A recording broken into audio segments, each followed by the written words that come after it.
So, okay. You ready? Do you want some spray? Yes, please. Yes. Okay. All right, then. Okay, come on. Let's do this. Good.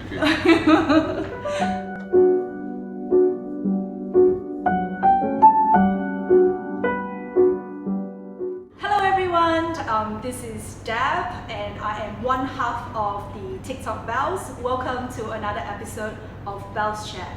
And today here with us, we have a very special gentleman from Atelier. I hope I'm saying the French word correctly. And this is Robin is in the house. Yeah. Hi everyone. I'm Robin. I'm gonna spell you my last name because it's a long French last name. I'm the founder of the watch brand Atelier, and thank you so much, Deb, for inviting me today. I'm so happy to be here with you. So what we're gonna do is we're gonna do a wrist check as usual. So tell our audience what are you actually wearing today. So it's a little unsurprising, I guess, but it's my own prototype of our Perception series, and this one is Piao. So Piao is the ice blue dial, and Perception is the latest series we released.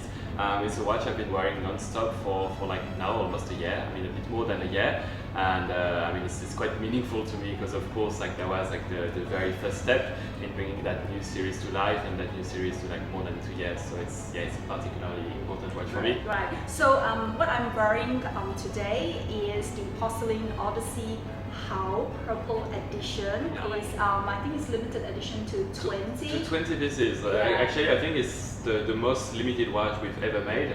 Because even if we look at the other limited editions, we always made more of those. But yeah, this one is sort of the rarest, the most special. It fits you very well, and I think with that strap, it's really perfect. Yes. So I mean, definitely, I'm happy to see that the watch is well worn on you. So it's right. Just so quickly, can you actually remember when was the first time we chatted? Yeah. Of course I do because you had a very special request for me. So actually, it was in the early days of the brand when we launched the series online initially through Kickstarter and Indiegogo. And I remember you reached out to me saying that it's for your husband's 50th birthday and you would like number 50, and that's how we got talking, and that was so it's actually quite some time. I think it's almost 5 years ago, I think. Yeah. So absolutely, I remember my husband came to me and he was showing me and saying, "Oh, look at this watch! It's really special."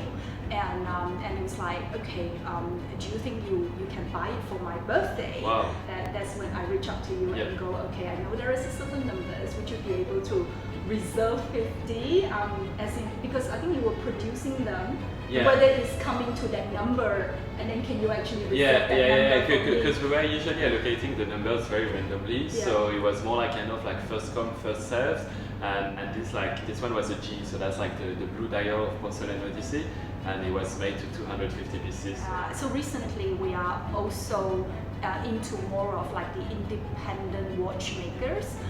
The TikTok Bells would really love to contribute a part of trying to promote that independent watchmakers journey.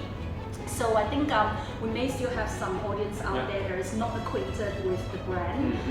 Would you mind sharing a little bit how you and your co-founder Wilfried started Atelier? Of course. So I'll give you the sort of short story. So initially I started collecting watches when I was 14 years old, and so for my 14th birthday my parents gave me a quartz echo chronograph, and it kind of triggered something in my mind.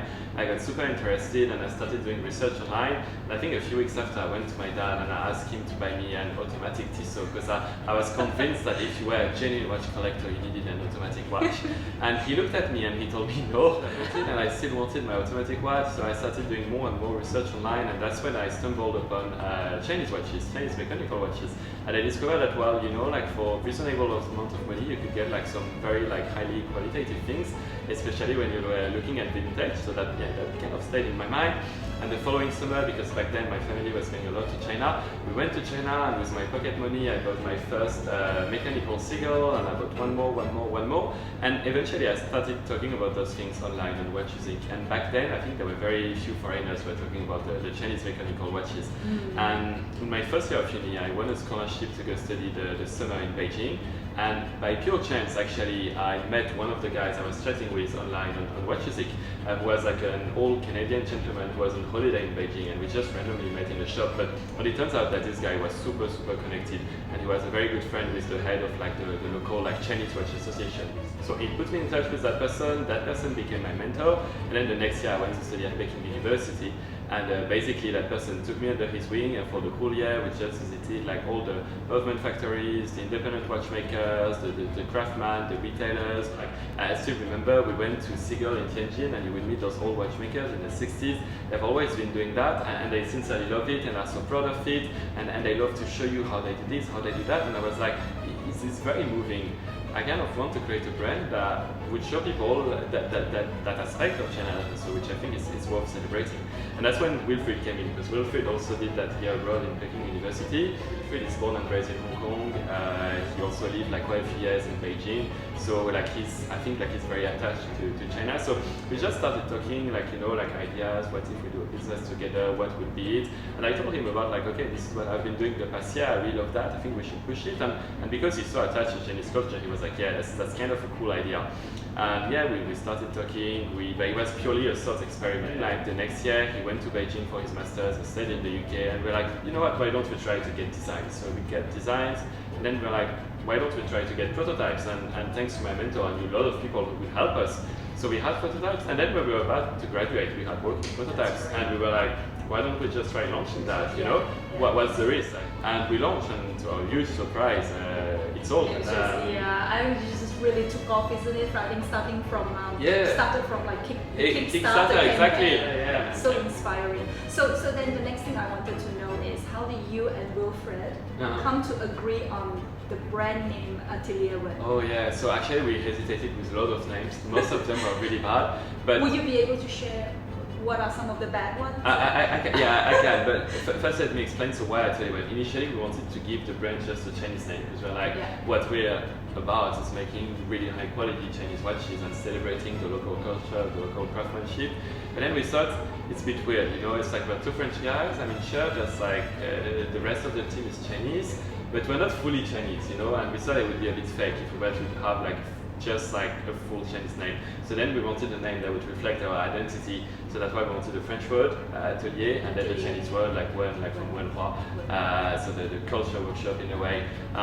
So all the names we hesitated with had like a French word and like a Chinese word. So we had like Maison Tong, but it made no sense, like Maison Wen, but the flow was not so good. And I remember we had like this big like spreadsheet where we just list all the names, and then we were stupidly like repeating them, like, oh, what do you think about the flow? This one is not bad, this one is too much. So you did a lot of like debates and all that. Is it just the two of you? It was just the two of us. Have a poll, like everyone. Initially it was just the two of us, but then, you know, it became kind of numbing. We were just like repeating those words like endlessly. Like at some point, you know, it makes no sense. You're just making noise. But yeah, eventually we're like, oh, you know, also Atelier is a bit humble. Like a maison is big and established, but that's not who we are. Like we're like just two. Initially, we're two kids. So we're like, yeah, Atelier is about experimenting, it's humble, so we liked it.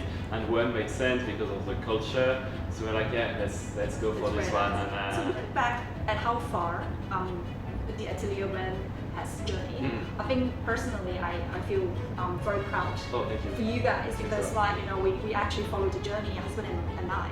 And then you have like the porcelain Aussie, and then now moving on to like the constructions.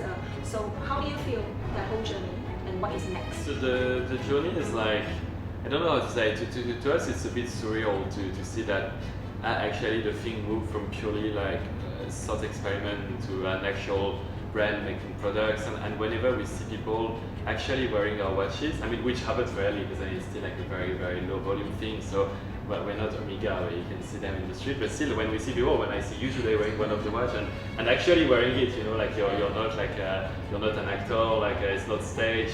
Yeah, we feel like very proud and very happy about how it turned out. As to what's coming next, I think really what we want to do is to get increasingly closer to that vision of ours of like celebrating the Chinese culture and the Chinese craftsmanship, and for us there's only one way to do it, is to make like increasingly sort of like more ambitious watches So we were working on a chronograph. Wow. It's a really cool chronograph. What's special about it is that, so I mean, the dial is very special. There's more than one craft on the dial. It's a cool dial. But besides that, we also worked a lot on the movement. So it's not a stock movement. It's a movement that's made for us. It's a movement that's very, very well finished by hand. So we hope that, you know, it's kind of like a staircase. So with this one, we really did like a very like métier d'art handcrafted dial. And I hope that with the chronograph, it will be both the dial and the movement. And maybe with the next series, we'll have like a handmade case as well. And then gradually we can really move to that, absolute vision of like, this is really like the sort of like flagship celebration of what can be done in China. Yeah, that's the goal. Nice, yeah. So maybe what we'll do now is to come to understand a little bit more about your clientele. Yeah. Would you know what sort of like the percentage of your clientele between the male and the female collector? I think unfortunately it's very unbalanced. I would tend to say that we're like between 95 and like 98% men. And therefore like very, very few women. I mean, you're one of the very few. I have my best uni friend who's from Thailand, who also has one. It's like most of our women customers, I think, tend to be in Asia.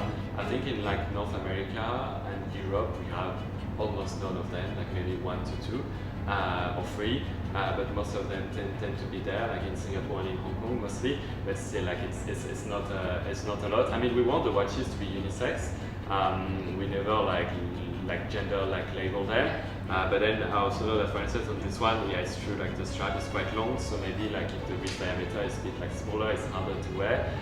Maybe the metal, like we were discussing that before, the metal bracelet, like yeah. By the way, I wasn't shy to give some feedback. Like, you need to look at a couple of things that's going to cater a little bit more to the female community. I fully agree with you. So actually, that's why like the metal bracelet, also redesigning a bit the clasp so that it can work also well with like smaller wrists. And I think it's not just like with women, because we have like just like also male customers who have very small wrists. I know that you guys have been really love listening to feedback and also really incorporating the feedback as well. I think that's what we appreciate about the independent watchmakers, is like you can have that direct conversation with them, and in terms of like some of the creative process and giving them the direct feedback both ways. So I think we are almost coming to the end, and so usually before we wrap up with our guests, we always have a lightning round. Do you know what that is? Can you explain me? No. You cannot. Okay. I think I can guess what it is. Else it's not going to be any surprise. Okay. I think it's like I'll have to answer very quickly. Yes. Some questions say what is in my mind. Yes, correct. I don't even think. I don't even think. It's very simple, very easy. Don't worry, right? Okay, you ready? Oh yeah, go. Okay, red wine or white wine? Red. Okay. Pepsi Cola or Coca-Cola? Coca-Cola for sure. Sweet or savory? Oh gosh, savory. Savory. Netflix or books? Netflix, but I want to say books. I want to sound like cultured, and the truth is, I haven't finished the book in ages. So with that, we would just like to say thank you very much to Robin. Well, you thank have you so been much. most wonderful. So we look forward to you coming back to Singapore. Well, thank you so much for having me, and likewise, I mean, I'm looking forward to seeing you again next time I'm in Singapore. All right, thank you. Thank you so much. Bye.